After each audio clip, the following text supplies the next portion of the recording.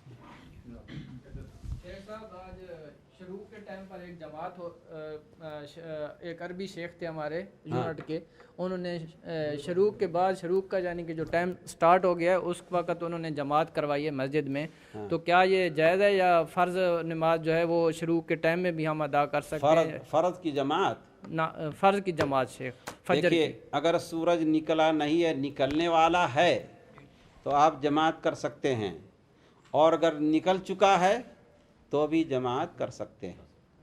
لیکن جب بالکل نکل رہا ہو تو نہ تنہا نماز پڑھیں نہ جماعت کے ساتھ پڑھیں. رسول اللہ صلی اللہ علیہ وسلم ایک بار سفر میں تھے, سب تھکے ہوئے تھے, کہا کہ کون ہمیں فجر کی نماز کے لیے اٹھائے گا؟ تو بلال نے کہا میں. یا رسول اللہ, رات بھر جاگتے رہے, جب ذرا سا اذان سے تھوڑی دیر پہلے اسی ٹیک لگا لیا کہ یہ بھی اذان دیتے ہیں. سب لوگ سو گئے, حتیٰ کہ رسول اللہ صلی اللہ علیہ وسلم بھی سب سے پہلے. رسول اللہ صلی اللہ علیہ وسلم اٹھے, دھوپ سب سے پہلے آپ کو محسوس ہوئی, اس کے بعد آپ ذرا سا آگے بڑھ کر آپ نے اذان دلائی اور پھر جماعت سے نماز پڑھائی. جب سورج بالکل نکل رہا ہو تو اس وقت جماعت کی نماز درست نہیں ہے اور نہ تنہا نماز پڑھنی چاہیے. لیکن سورج نکلنے والا ہے تب یا نکل جانے کے بعد جماعت سے نماز پڑھ سکتے ہیں. رحمان جو اللہ کا نام ہے, کچھ لوگ یہ تنہا نام بھی رکھتے ہیں. اصل میں نام عبد الرحمن رکھنا چاہیے. اللہ کے رسول علیہ الصلوۃ والسلام نے فرمایا بھی ہے کہ اللہ کے نزدیک سب سے پیارے نام عبد الرحمن, عبداللہ اور عبد الرحمن ہیں. تو خالی رحمان اللہ رب العالمین کے سوا کسی اور کو یہ آدمی اچھا نہیں ہے, ہاں اس کا نام سے گالی دیتے ہیں اور وہ اللہ کا نام ہے. ہاں نہیں, غلط ہے وہ, نہیں غلط ہے, بالکل غلط ہے.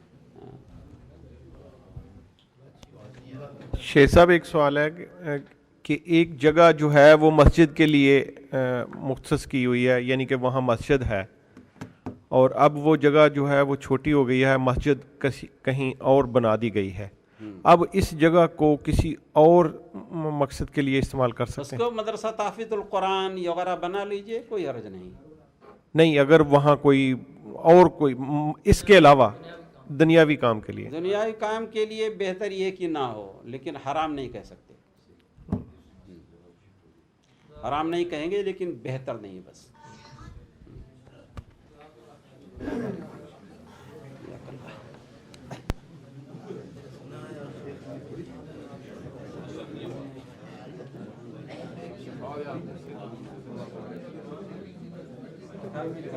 کھانا کھایا, کھانا کھانے والوں نے کھایا, کوئی